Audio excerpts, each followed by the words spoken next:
आदाब नाजरीन, जैसे कि आप सबको पता है कि कर्नाटका से शुरू हुआ हिजाब का मसला पूरे मुल्क से होते हुए पूरी दुनिया में इसका चर्चा हुआ और कर्नाटका हाई कोर्ट से लेते हुए अब ये मसला जो है कर्नाटका हिंदुस्तान के सुप्रीम कोर्ट में ये मसला इसकी समाअत जारी है। कल भी और आज भी हिजाब के मसले को लेकर सुप्रीम कोर्ट में समाअत भी की गई है। इसके चलते दुष्यंत दवे जो हिजाब मसले को लेकर के सुप्रीम कोर्ट में अपनी प्रेजेंस दे रहे हैं, हिजाब के मामले को लेकर के उन्होंने मुख्तलिफ़ दलाइल पेश किए हिजाब किस तरह से मुसलमानों के लिए अहमियत रखता है। लेकिन कहीं ना कहीं जो कर्नाटक से शुरू हुआ मसला था और मुस्लिम जो क्या है गर्ल्स हैं जो स्कूल में पढ़ती थीं, उनके ऊपर ऐसी बहुत सारी चीज़ें हुई जो इस मसले के चलते हुए जिनको नज़रअंदाज किया गया, उनके जो सोच है उस ताल्लुक़ से कहीं पर भी हमें सुनने देखने को नहीं मिला। लेकिन कर्नाटका के PUCL People's Union for Civil Liberties की तरफ से कर्नाटका भर में इन्होंने ये 6 मेंबर्स के ग्रुप ने जो है पूरे कर्नाटका में इन्होंने जा कर के वहाँ का दौरा किया और जो भी विक्टिम गर्ल्स थे उनसे इन्होंने मुलाकात की, उनसे बात की और जो चीज़ें ग्राउंड में सबसे ज़्यादा उनको मुतासिर करने वाली थी उनका इन्होंने जायज़ा लिया। तो इसी PUCL के 2 अरकान एडवोकेट पूर्णा रविशंकर और ऐश्वर्या ये हमारे साथ यहाँ पर आज मौजूद हैं।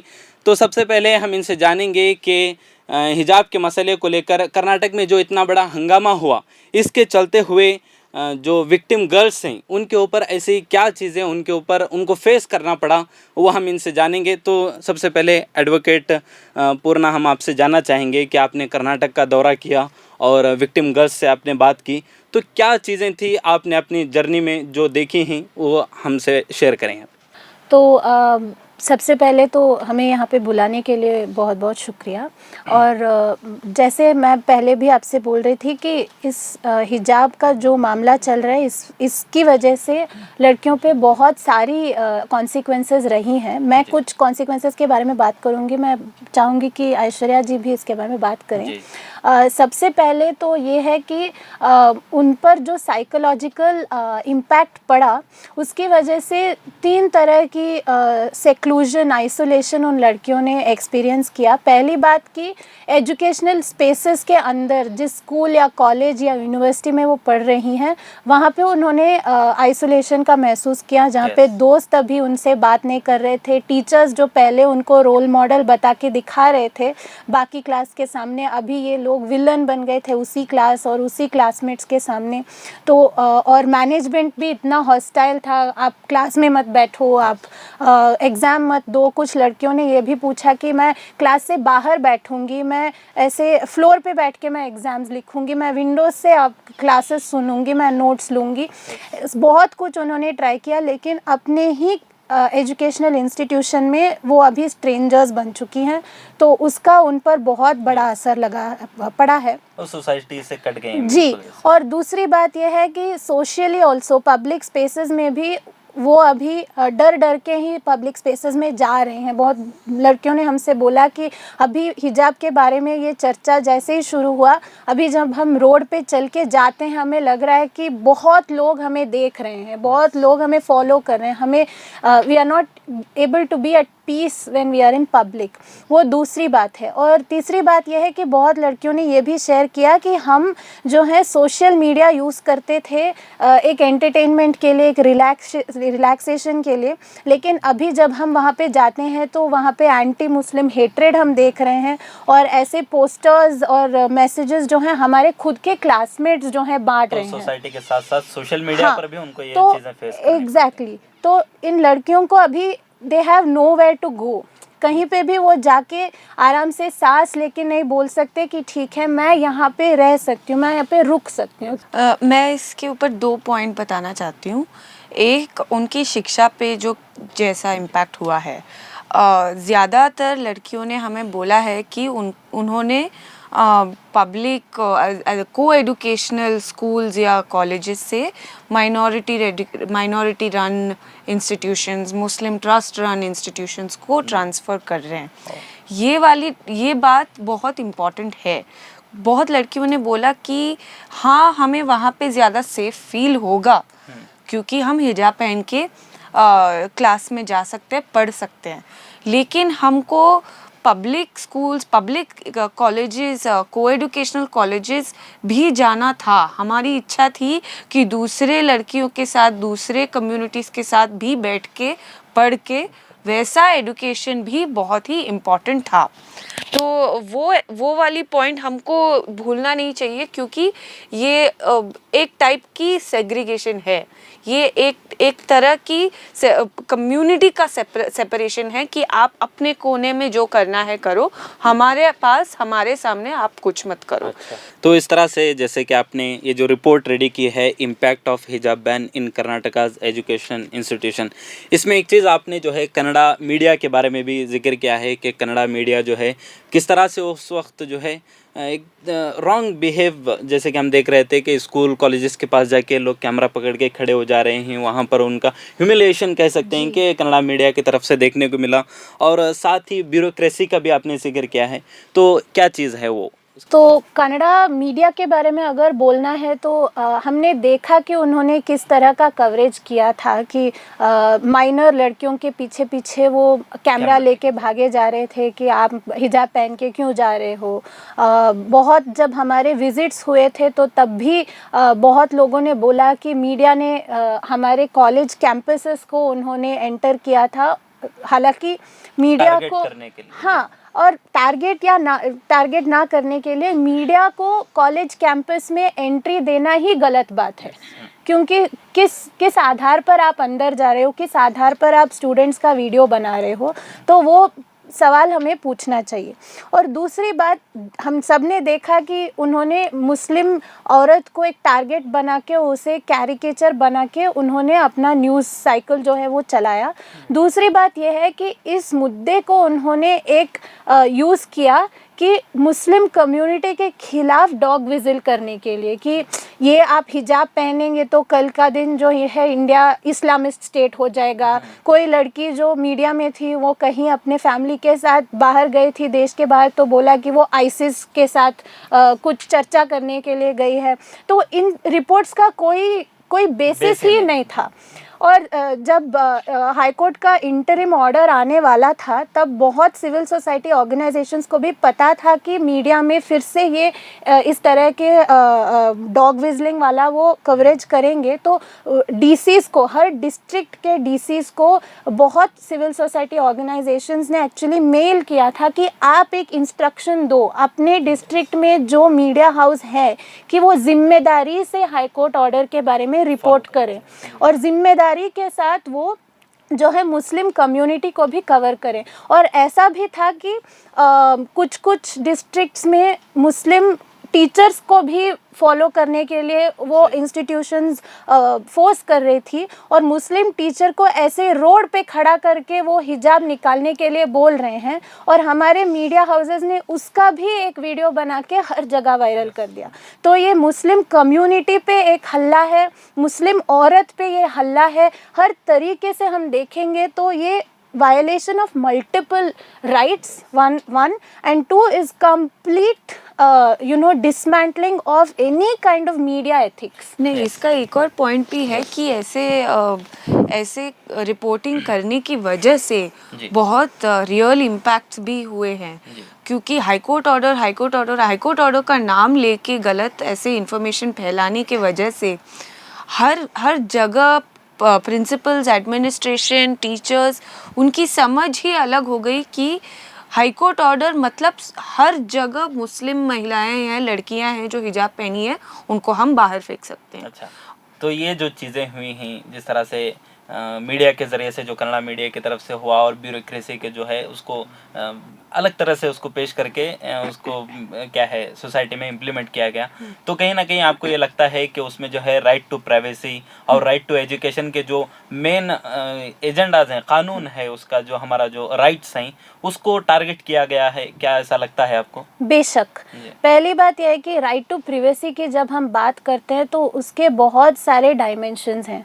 और हाल ही में जब सुप्रीम कोर्ट में एक जजमेंट दिया था, Puttaswamy versus state of India, बहुत एक फेमस केस है, उसमें उन्होंने बोला कि राइट टू प्रिवेसी के डायमेंशंस में डिसिशनल प्रिवेसी एक है, मैं समझाऊंगी कि क्या है, और दूसरी बात यह है कि राइट टू एक्सप्रेशन भी प्रिवेसी में कवर होता है। तो डिसिशनल ऑटोनॉमी उसे कहा जाता है कि हमारे लिए, हमारे परिवार के लिए, मेरे बॉडी के लिए जो भी डिसीशंस, मेरे लाइफ के लिए जो भी डिसीशंस लेने हैं, उसे लेने का मुझे पूरा हक है। कोई तीसरा आके मुझे नहीं बोल सकता है कि ये मत करो। तीसरा जो भी हो, माँ हो, बाप हो, बहन हो, सरकार हो, कोर्ट हो, कोई आके बीच में वहाँ टांग अड़ा के नहीं बोल सकते कि आप ये मत करो। तो वो जो हक है इन लड़कियों के पास भी है। तो अगर वो हिजाब पहनना चाहती हैं तो उनका राइट टू प्रिवेसी है, उनका डिसिशनल ऑटोनॉमी है। दूसरी बात यह है कि राइट टू एक्सप्रेशन, तो सुप्रीम कोर्ट ने बहुत अच्छी तरीके से बोला है कि अपने बिलीव्स को एक्सप्रेस करने का जो राइट है वो भी प्रिवेसी है, और जिस तरह से अपना जो बिलीफ है उसे एक्सप्रेस करना चाहती हैं वो उस तरीके से वो कर सकती हैं। और जैसे पहले भी हम आपसे बात जब कर रहे थे, हमने बोला था कि हम जिस लड़की से बात करके आए हैं, कोई 2 लड़की ऐसी नहीं थी जिसने एक ही वजह बताया हमें हिजाब पहनने की। किसी ने बोला, इस्लाम ने बोला कि मैं हिजाब पहनूंगी, किसी और ने बोला ये मेरे लिए सेफ्टी है, मुझे सिक्योरिटी देता है तो मैं पहनती हूँ। तीसरे ने बोला मैं बचपन से पहनती आ रही हूँ तो अभी मुझे चेंज करना बहुत मुश्किल है। तो हर लड़की का अपना एक अलग ही कारण होगा हिजाब पहनने का। तो उसमें बीच में सरकार या समाज या कोर्ट जाके उस हक को उनसे छीन नहीं सकता।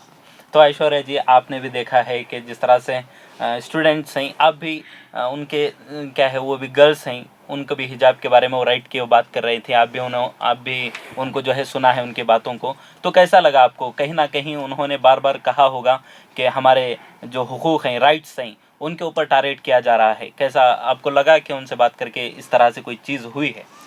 जी बिल्कुल।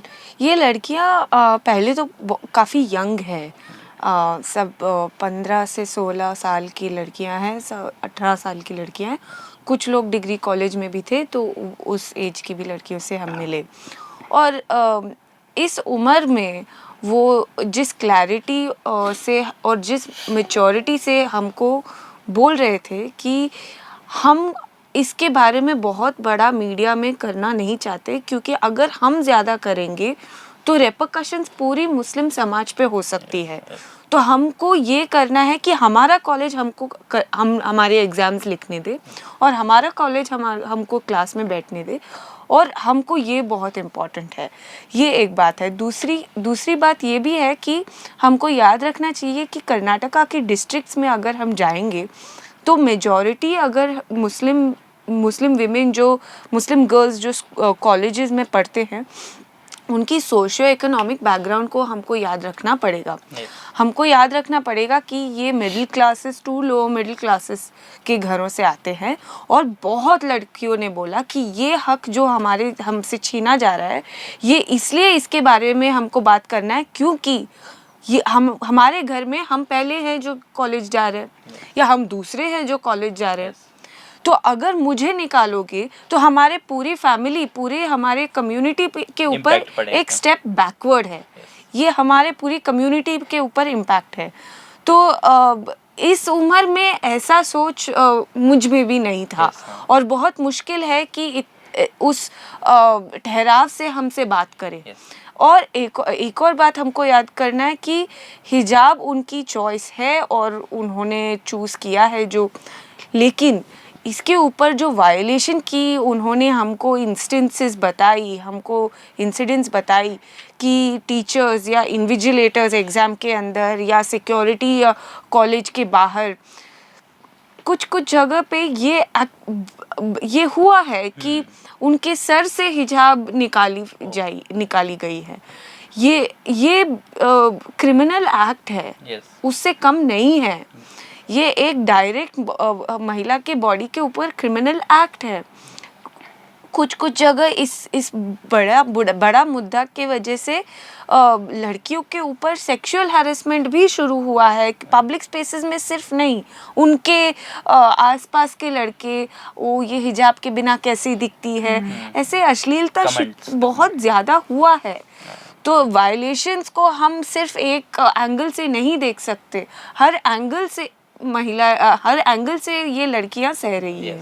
तो जिस तरह से आपने कहा कि उनकी जो भी जिसकी वजह से हिजाब का मसला जब से शुरू हुआ है उसके बाद से जो है बहुत सारे गर्ल्स जो हैं, जैसे कि आपने कहा कि फैमिली में एक ही वो लड़की थी जो कॉलेज जा रही थी, तो आपसे मेरा सवाल है अपूर्णा जी के बहुत सारे लड़कियां जो हैं हिजाब ना पहनने की वजह से एग्जाम्स उन्होंने नहीं दिया और टीसी लेकर के अपने घरों पे बैठी हुई, तो ये क्या सीधे सीधे फंडामेंटल राइट टू एजुकेशन के ऊपर हमला नहीं है, या स्टेट इसमें फेलियर हो चुकी है कि वो राइट टू एजुकेशन को पूरी तरह से टारगेट उसको एकदम पूरी तरह से जो है उसको टच कर रही है इस तरह? 100%, क्योंकि एक तो जैसे आपने बोला कि फंडामेंटल राइट्स में है आर्टिकल 21A में कि सरकार का जो है ये जिम्मेदारी है हर किसी नागरिक को एजुकेशन पाने का मौका बनाना सरकार का एक जिम्मेदारी है।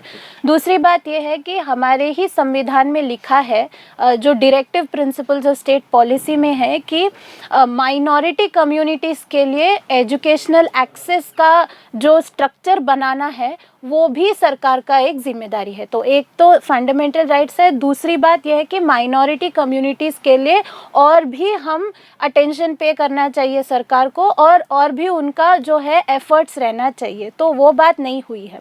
और दूसरी बात यह है कि हमारे सुप्रीम कोर्ट ने भी बोला है कि फंडामेंटल राइट टू एजुकेशन है, लेकिन उसके साथ साथ आर्बिट्ररी बैरियर्स आप क्रिएट नहीं कर सकते कि बिना वजह आप कोई ऑब्स्टेकल बना दो किसी के सामने कि इसे तुम पार करो तो तुम्हें एजुकेशन मिले। ये कोई कंपटीशन नहीं है, रनिंग रेस नहीं है कि आपको फिनिश लाइन कुछ हर्डल्स को पार करके जाना है तो प्राइज मिलेगा आखिर में एजुकेशन करके। ये हक है। और ऐसा नहीं है, जैसे हम एक बार ऐश्वर्या जी और हम बात कर रहे थे, बहुत जो लड़कियों उनसे बात किया था बहुतों ने बोला मुझे डॉक्टर बनना है, मुझे आईएएस बनना है, लेकिन हमें फिजियोथेरेपिस्ट बनना है, हमें मैथमेटिक्स सिखाना है यूनिवर्सिटी लेवल में।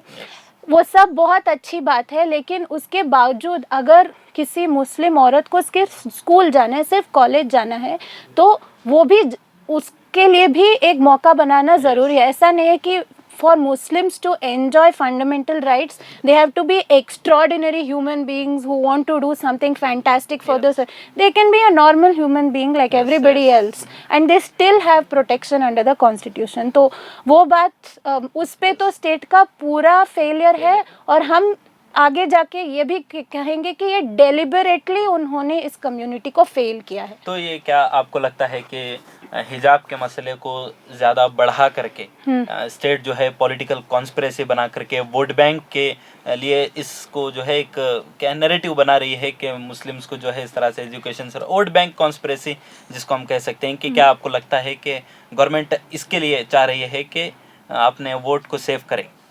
देखिए, ये वोट बैंक इलेक्शन इस लैंग्वेज में हम इस इश्यू को नहीं देख सकते। ये पॉलिटिकल कैंपेन है, यस, लेकिन पॉलिटिकल कैंपेन इसलिए है कि ये मुसलमान कम्युनिटी को सेकंड क्लास सिटीजन्स बनाने के लिए सरकार कर रही है, या कोई भी सरकार हो जहाँ पे अगर वो इन सारी एक्टिविटीज़ को सपोर्ट कर रही है ओपनली या इम्प्लिसिटली, वो एक पॉलिटिकल कैंपेन है मुस्लिम कम्युनिटी को टारगेट करने का। और अभी Muslim women's body has become the site of violence to target the Muslim community, to attack her dignity, her autonomy, to attack the Muslim community. तो इसे हम वोट या इलेक्शन या इस पॉलिटिकल कॉन्स्पिरेसी उस एंगल से देखना is a affront to the Muslim woman. We will fail the Muslim woman if we reduce this conversation to elections and votes, because she is being the target continuously, चाहे वो